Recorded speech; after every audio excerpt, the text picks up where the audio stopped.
Mesdames, Messieurs, bonsoir et bienvenue dans cette édition. Après une semaine passée à procéder à certains réglages, les participants au dialogue politique intertogolais sont donc entrés ce lundi dans le vif du sujet. Sous la direction de Monseigneur Nicodème Bariga, les délégués ont commencé à plancher sur les 3 premiers points de discussion retenus, à savoir le régime politique, la nomination et les prérogatives du Premier ministre et les conditions d'éligibilité du président de la République. Silver Abdou, qui est notre envoyé spécial du jour au siège de Toro Télécom où se tiennent les travaux, a recueilli pour nous les propos de l'évêque facilitateur à la fin de la séance.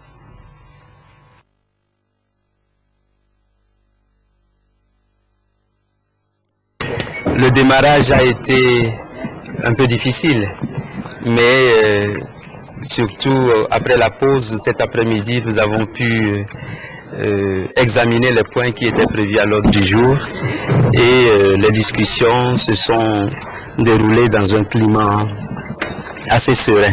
Cet après-midi, donc, nous avons examiné les questions touchant le régime politique, les prérogatives du Premier ministre et les conditions d'éligibilité du Président de la République.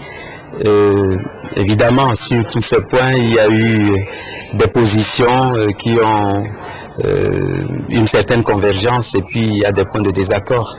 Donc tout cela a été enregistré et nous poursuivons demain. Non, il a été convenu qu'on devrait chaque jour essayer d'aborder au moins 3 points pour pouvoir avancer suffisamment dans le chronogramme qui a été fixé au début des travaux.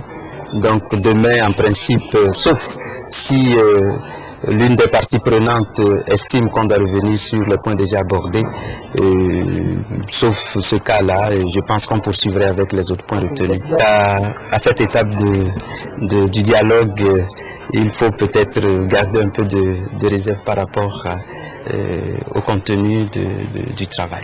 Qu'est-ce qui a rendu le début difficile?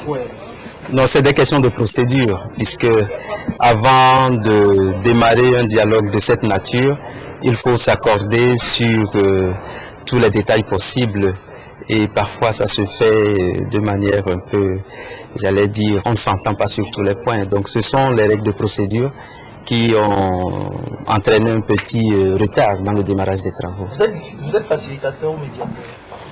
La question n'a pas été posée de manière très précise, mais je pense que le terme qui a été retenu et qui figure sur les documents qui m'ont été transmis avant même qu'on ne démarre, c'est le mot facilitateur qui est utilisé. Je pense qu'il y a quelque chose d'important qui est en train de se dérouler maintenant. Bon, personnellement, le fait d'avoir été choisi par les parties prenantes comme facilitateur, c'est le signe d'une certaine confiance qui a été exprimée à mon endroit.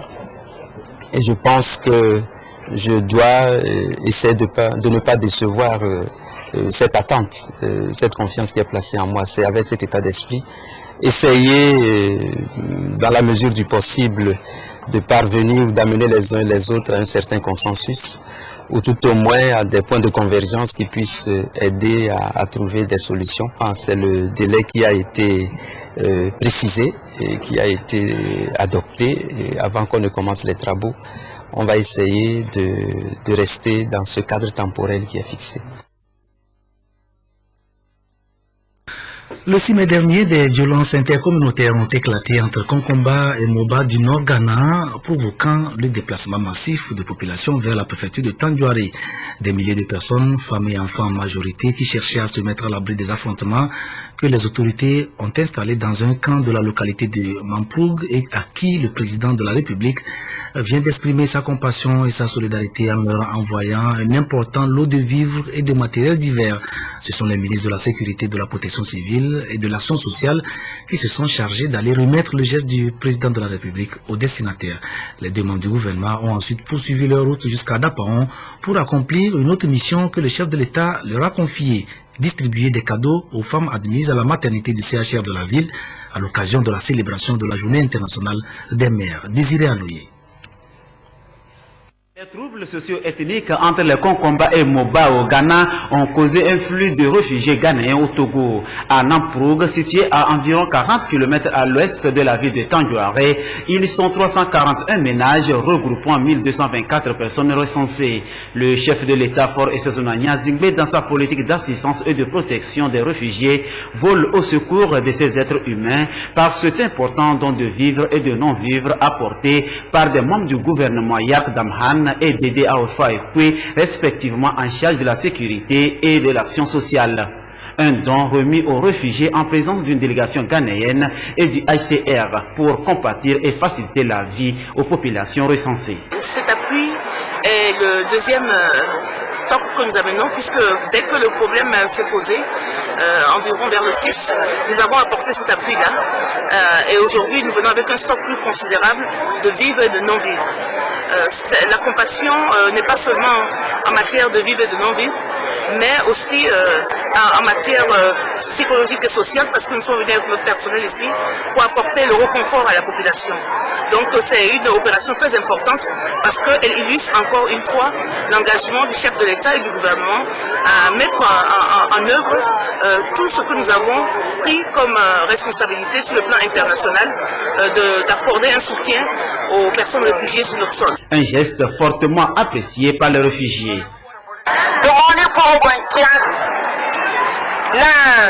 Nous remercions aussi le président pour son soutien. Que Dieu le bénisse. Nous promettons de rester en collaboration avec les habitants. Le ministre Yark Damhan a promis aux réfugiés la sécurité et les a rappelé leurs devoirs.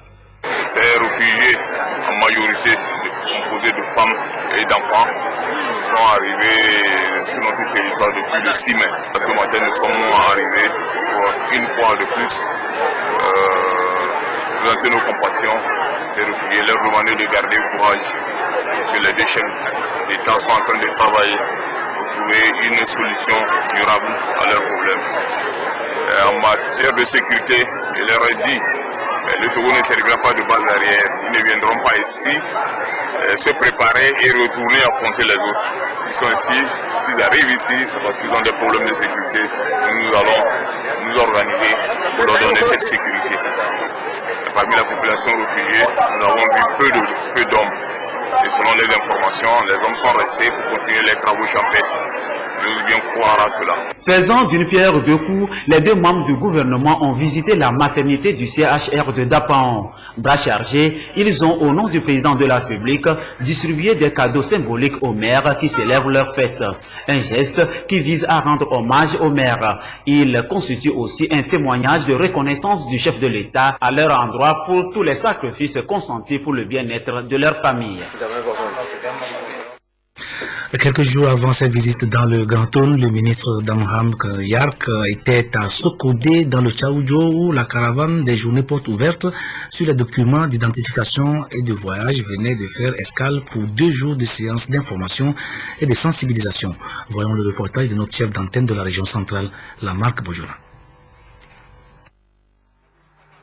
Ces journées portent ouvertes sur les documents d'identification et de voyage organisés par 5 ministères, à savoir la sécurité et la protection civile, la fonction publique, les travaux publics et des transports, l'économie et des finances et la justice ont pour objectif d'approcher les services des populations à la base afin de leur permettre d'avoir des pièces nécessaires pour leur vie. C'est une très bonne initiative dans la mesure où l'administration se rapproche de la population. Et cela évite les tracas, puisque nous n'avons pas beaucoup, nous n'avons plus à voyager pour aller à Lomé, etc. Tout se fait sur place et ça ne fait que arranger tout le monde. Donc c'est une très bonne initiative et nous remercions les initiateurs de cette campagne. Le ministre Damhan Yark de la Sécurité et de la Protection civile précise l'importance de ces journées. Le gouvernement, dans l'application de la politique du chef de l'État, qui consiste à rapprocher l'administration de l'administré, a instruit un certain nombre de départements ministériels en charge des documents d'identification d'organiser ces journées pour les transferts de nos populations. Cette journée porte ouverte consiste à sensibiliser nos compatriotes et aussi à pouvoir leur produire ces documents d'identification en cas de besoin. Tous les ministères avaient leur stand afin de permettre à tous ceux qui désirent obtenir une pièce à se la faire établir. Il y avait des stands comme carte d'identité, passeport, carte professionnelle, agent public de l'État, carte grise et permis, titre foncier et nationalité. Le ministre de la Planification, du Développement et de l'Aménagement du Territoire était lui aussi en visite la semaine dernière à Sokodé. En tournée à l'intérieur du pays, M. Maoussi Djossou Semonji s'était arrêté au chef-lieu de la préfecture de Tchaoudjo pour échanger avec le personnel des services déconcentrés et les acteurs régionaux de développement sur les nouvelles stratégies de mise en œuvre de la politique de développement du gouvernement. Un reportage à voir dans nos éditions prochaines. La semaine qui vient de s'achever aura été celle des chassés croisés des membres du gouvernement dans la région centrale, puisque la ministre du Développement à la base était également dans le secteur. Madame Victoire Dobé s'était rendue précisément à Soutoubois pour apporter son soutien aux prestataires des services financiers partenaires du Fonds national de la finance inclusive dans la mise en œuvre de son premier produit, l'APSEF. Nous sommes toujours avec la NAF Biola. La tournée du ministre du Développement à la base dans la préfecture de Soutoubois pour la région centrale se situe dans le cadre du démarrage effectif du premier produit du Fonds national de la finance inclusive, accès des pauvres aux services financiers APSEF. Les couches sociales de Soutoubois étaient sorties massivement, occasion pour les prestataires de services financiers partenaires du Fonds d'expliquer le processus d'obtention du crédit. La ministre du Développement à la base, Victoire Tomega Dobé, a dans son intervention expliqué à la population le bien fondé de ce fonds. L'APSEF, c'est pour tout le monde. C'est pour les femmes, c'est pour les jeunes, les artisans, les hommes, toute personne qui veut faire quelque chose. Parce que le chef de l'État dit non à l'exclusion financière. Il dit non à l'exclusion sociale. Il veut que chacun se prenne en charge. Mais ce que nous constatons, c'est que ce sont les femmes qui sont les premières à comprendre ce message.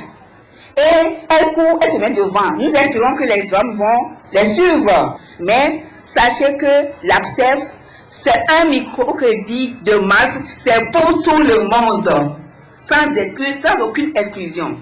Je veux aussi dire que l'APSEF, là, c'est pour tous les Togolais, pour toutes les Togolaises. Ce n'est pas pour les membres d'un parti politique, non. Quand en venant ici, est-ce qu'on vous a demandé si vous faites partie d'un parti politique? Non. C'est pour tout Togolais qui a envie de travailler pour faire quelque chose. Cette tournée de la ministre Victoire Tomega Dobé a pour intérêt d'apporter le soutien du gouvernement aux prestataires de services financiers dans la mise en œuvre du premier produit du Fonds national de la finance inclusive, accès des pauvres aux services financiers APSEF, puis de constater des éventuelles insuffisances pour apporter des solutions en vue de l'atteinte des objectifs du FNFI. Ce matin, c'est avec sa casquette de ministre en charge de l'artisanat que Mme Victoire Dobé est allée procéder au lancement des travaux d'un atelier régional sur l'étude d'un code communautaire de l'artisanat réalisé par l'UMOA pour harmoniser les politiques du secteur de l'artisanat des États membres. Le but visé est de professionnaliser l'artisanat au sein de l'Union afin de le rendre compétitif au plan mondial. Arnold Kilio. Avec 10 à 20% de contribution au PIB et 100 000 à 500 000 emplois générés selon les estimations fournies par les États de l'UEMOA, l'artisanat s'impose aujourd'hui comme un secteur incontournable de développement économique et des échanges intracommunautaires et internationaux. La Commission de l'UEMOA a revu la politique sectorielle des États, corrigé les insuffisances pour rendre l'artisanat professionnel et compétitif au plan mondial. La commission de l'UEMOA a décidé de regarder l'ensemble des tests qui régissent ce secteur dans nos différents pays. Et fort du diagnostic et des constats que nous avons faits, il était nécessaire d'avoir un code communautaire harmonisé, contraignant pour tous les États. Alors, qu'est-ce que le code a cherché à régler? La première chose, la profession d'artisan. Lui donner un statut, faire en sorte que l'artisan soit fier d'être un artisan et que sa qualification soit reconnue dans des grades bien déterminés. Ça, c'est la première. La deuxième, il faut organiser au sein de l'artisanat les formations utiles pour le rendre performant. Ce nouveau code communautaire de l'artisanat permettra aux États membres de l'UEMOA de relever les défis majeurs, notamment l'organisation, la formation, le financement, l'accès au marché des produits artisanaux. Pour nous au Togo, cette adoption vient à point nommé, car c'est encore un pas supplémentaire de franchi dans la poursuite intrépide des réformes que notre pays, sous l'impulsion du chef de l'État, son Excellence Faure Eswazini Gnassingbé, s'est engagé à mener en vue de réaliser une économie forte et inclusive. Il devra permettre d'impulser le développement du secteur de l'artisanat, notamment en facilitant l'organisation et la classification des activités en matière d'artisanat, les conditions d'exercice de l'activité artisanale en déterminant le statut fiscal de l'entreprise artisanale et le régime de comptabilité auquel elle est soumise, en contribuant enfin à l'amélioration du niveau des qualifications dans le secteur et à un meilleur au marché public. Les échanges permettront aux participants de s'approprier les principales dispositions de ce règlement et les réformes apportées pour redynamiser le secteur de l'artisanat dans l'espace UEMOA. La douane togolaise appelle à la mobilisation générale contre la contrefaçon et le piratage des médicaments. Les responsables du commissariat aux douanes et aux droits indirects ont animé ce matin une conférence de presse pour sensibiliser l'opinion sur le phénomène et ses conséquences. Nos États sont confrontés depuis plusieurs années en effet à ce fléau qui cause d'énormes dégâts aussi bien aux économies nationales qu'aux politiques de santé, d'où la nécessité de le combattre. Compte rendu Florence Kouepassé, Medina Bacha. Les produits sont pratiquement identiques, mais loin est faux, donc contrefait. Les produits contrefaits non seulement ne contiennent pas le principe actif, mais aussi peuvent être des poisons pour la santé. Comment reconnaître le vrai du faux? Il n'est pas facile de reconnaître le vrai du faux, et quand bien même on vous dirait comment reconnaître le vrai du faux, si on le disait aux consommateurs, malheureusement, on le dirait en même temps aux contrefacteurs. Ce qu'on se rend compte actuellement, c'est que sur les marchés, quelquefois, il est possible de reconnaître certains produits, parce qu'ils font des fautes d'orthographe, encore faut-il savoir lire, mais quelquefois, les produits sont exactement les mêmes, donc c'est extrêmement difficile. D'où l'intérêt de travailler vraiment avec la douane. C'est pourquoi la douane togolaise intensifie ses actions de lutte contre la fraude sous toutes ses formes. Elle opère des saisies de ces produits grâce à la collaboration de l'Organisation mondiale des douanes avec le système IPM, contenant une base de données des caractéristiques des produits. Nous avons aujourd'hui, grâce à la formation que nous avons reçue, les techniques d'analyse de risque et de ciblage de conteneurs dans les ports. Et nous avons aujourd'hui une division d'analyse des risques et d'orientation de contrôle. En 2012, 14 tonnes de faux médicaments ont été saisies et en 2013, 87,5 tonnes par les douanes togolaises avec l'appui de ses partenaires. Les responsables des douanes togolaises invitent donc les consommateurs à la vigilance afin d'éviter les faux médicaments nuisibles à la santé humaine. Les cadres du ministère des Travaux publics en charge de la passation des marchés publics sont en formation. Une session axée essentiellement sur le secteur des routes et des transports. Pendant 2 semaines, ils auront à acquérir de nouvelles connaissances en vue d'améliorer leur capacité d'intervention dans la réalisation des projets liés donc aux routes et aux transports. Reportage Khaled Bonfo, Charlotte Oussime. Dans l'exécution de la politique des grands travaux du chef de l'État, la construction des ouvrages doit revêtir un caractère pérenne. Nécessité donc d'assainir le processus de passation des marchés publics. Et c'est dans ce sens que les cadres du ministère des Travaux publics sont en session de formation. Pendant 2 semaines, la cinquantaine de participants va renforcer sa capacité afin d'intervenir de façon professionnelle à la réalisation des projets liés aux routes et aux transports. Ça va permettre aussi bien à ceux qui sont garants au regard donc de l'État togolais des ressources financières, que même aussi pour les techniciens. Donc ça va leur permettre de sécuriser absolument sécuriser les acquisitions de biens, travaux et services dans une dimension de fiabilité, de durabilité et de pérennité. Pour le ministère en charge des travaux publics, la célérité dans la consommation des crédits alloués et l'efficacité des acquisitions à moindre coût constituent les principaux défis à relever. Les procédures de passation commencent depuis le montage des dossiers. Et à ce niveau, les techniciens que sont les ingénieurs du ministère sont appelés à la maîtrise totale des règles et procédures de passation. Cette formation s'inscrit dans le programme d'assistance technique ciblée, multisectorielle et de renforcement des capacités institutionnelles de la BAD en faveur du Togo. Les conservateurs des musées du Togo sont aussi en formation. Une session de mise à niveau organisée par le ministère en charge de la culture qui intervient au lendemain des journées portes ouvertes sur ce secteur.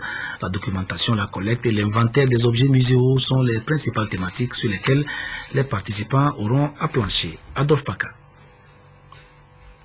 Collection éparse et documentation souvent incomplète sur des objets, c'est la situation qui prévaut dans la plupart des musées publics régionaux en Afrique et au Togo qui souffrent de la bonne organisation et de la visibilité. Une étude menée par l'école du patrimoine africain EPA en 2007 dans la plupart des pays de la sous-région ouest africaine a révélé des conditions déplorables dans lesquelles évoluent ces temples chargés d'histoire et de savoir sur nos sociétés.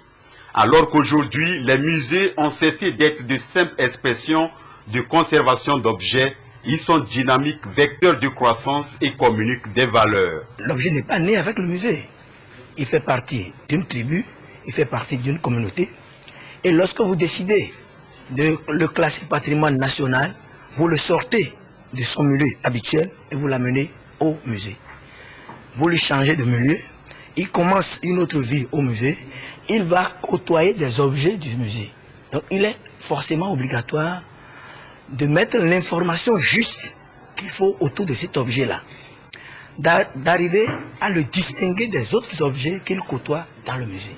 Donc, une façon de les valoriser, ce serait de faire les inventaires et de faire mettre en place des systèmes de documentation. Les conservateurs ont de ce fait l'impérieux devoir de faire la mise à niveau de leurs compétences afin de répondre aux normes internationales requises dans la gestion de musées. C'est un renforcement d'abord de capacité et nous croyons que cette formation va aider nos conservateurs à mieux documenter nos collections, à mieux faire parler nos collections, à mieux les sauvegarder aussi. Cette action soutenue par le Fonds d'aide à la culture répond ainsi à l'une des recommandations de la politique culturelle du Togo adoptée en 2011. C'est aussi l'une des recommandations du Conseil international des musées ICOM qui prévoit de faire régulièrement les inventaires des collections et de bonne documentation sur les objets de ces centres.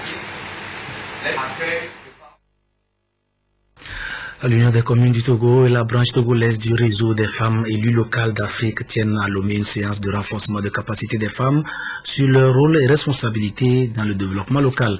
Il s'agit surtout de sensibiliser et d'encourager les femmes à s'intéresser davantage aux questions de démocratie à la base en s'efforçant d'être présentes dans les instances de décision. Reportage Solange Koulou, Christine Petcheki à Loudé. Selon des statistiques au plan national, on parle d'une amélioration en ce qui concerne la représentativité des femmes dans les instances de prise de décision, même si des efforts restent à faire.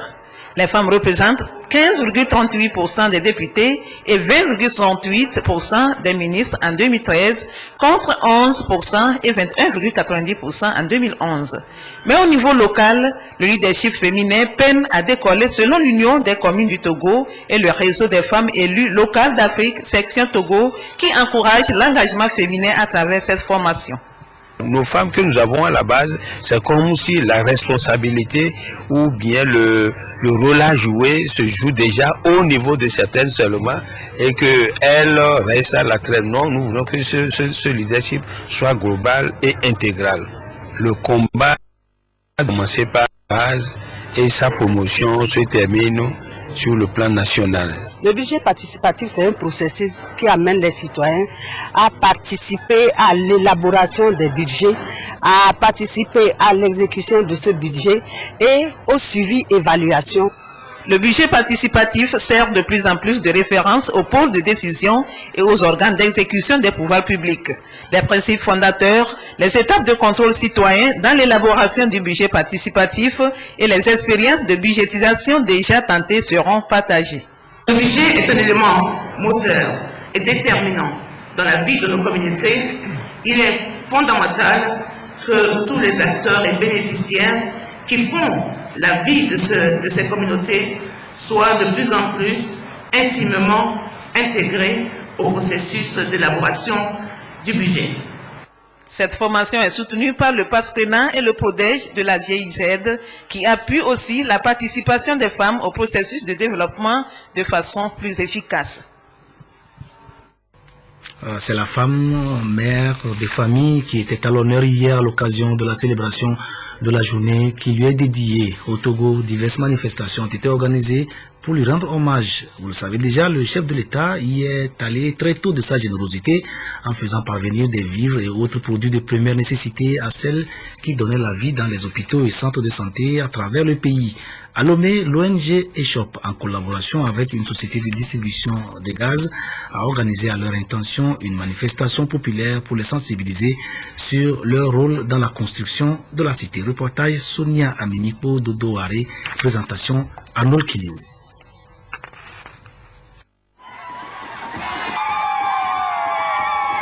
Très active et très engagée au service du développement, que ce soit dans la cellule familiale que dans son environnement, les mamans étaient à l'honneur ce jour de par le monde. Au Togo, cette reconnaissance des mamans comme femmes battantes et entreprenantes a été célébrée. Au palais des congrès de Lomé, les mamans, membres du gouvernement, étaient aux côtés de leurs consoeurs pour magnifier le rôle que jouent les femmes en général dans le développement socio-économique du pays. C'est vraiment une fête qui est là pour célébrer toute la beauté, l'intelligence, la bonté de nos mamans qui font un travail extraordinaire chaque jour afin de construire nos familles, de soutenir le développement de nos enfants et le développement de notre pays. Donc à l'occasion de cette journée, je lance aussi un appel pour que nous puissions ensemble protéger l'environnement. Ça, c'est un élément important pour l'atteinte des objectifs du millénaire de développement. Mais c'est aussi tout un appel pour qu'on continue à aider les mamans, les femmes, parce que c'est en les aidant qu'elles pourront encore donner le meilleur d'elles-mêmes. Sur l'initiative de l'ONG ESHOP Togo, la célébration de la fête des mères a été placée sous le thème de la protection de l'environnement. Un thème d'actualité qui invite les femmes à s'engager activement pour une réponse efficace contre les changements climatiques. Dans ce contexte, l'utilisation du gaz dans les ménages a été préconisée dans le souci de lutter contre la déforestation. Le parti LENI appelle à un dialogue politique inclusif. Samedi dernier, les dirigeants de cette formation politique se sont réunis pour faire le point sur leurs activités et ils ont animé dans la foulée une conférence de presse pour se prononcer sur l'actualité politique au Togo. Compte rendu, Sonia Meniko, Rachel Aoukou. Au cours de cette rencontre avec la presse, les responsables du parti politique LENI appellent à un dialogue inclusif entre les acteurs politiques pour ainsi déboucher sur un pacte qu'ils qualifient de républicain. Ce pacte nous permettra de passer de la 4e République à une 5e République, toute nouvelle, mais bâtie sur une base de réconciliation, en tenant compte des acquis de la CVJR et en projetant notre nation vers des lendemains meilleurs. Cette conférence de presse, qui intervient après le Conseil national de cette formation politique, a fait ressortir la nécessité pour ses responsables d'UNI de voir les élections présidentielles se tenir dans un climat apaisé et sécurisé. Le ministre de la fonction publique et le ministre de l'enseignement technique et de la formation professionnelle et de l'industrie informent les candidats au concours national de recrutement direct d'enseignants fonctionnaires et du personnel d'appui pour le compte du ministère de l'enseignement technique, de la formation professionnelle et de l'industrie, session du 24 juin 2014, qu'ils peuvent continuer à déposer leur dossier de candidature à compter du mercredi 28 mai au mardi 10 juin 2014 à Lomé, au cabinet du ministre de la fonction publique, et à Kara, à la direction régionale du travail et des lois sociales. La date de l'écrit est fixée au mardi 24 juin 2014 dans les centres de Lomé et de Kara. Par ailleurs, le test de sélection des chauffeurs se déroulera le mercredi 9 juillet 2014 au garage central administratif de Lomé, centre unique. Pour plus d'informations, consultez le quotidien national Togo Presse. C'est la fin de cette édition. Nous parlions tout à l'heure de dialogue politique. Retenez que c'est la principale information de cette édition. Les délégués aux discussions intertogolaises de Togo Télécom se sont réunis ce lundi autour du facilitateur Monseigneur Nicodème Bariga. À l'ordre du jour, les 3 premiers points inscrits à leur agenda, à savoir le régime politique, les prérogatives du Premier ministre et les conditions d'éligibilité du président de la République. Eh bien voilà, merci de nous avoir suivis. Excellente soirée à tous. Retrouvez Isidore Kobatine pour notre édition de nuit. Au revoir.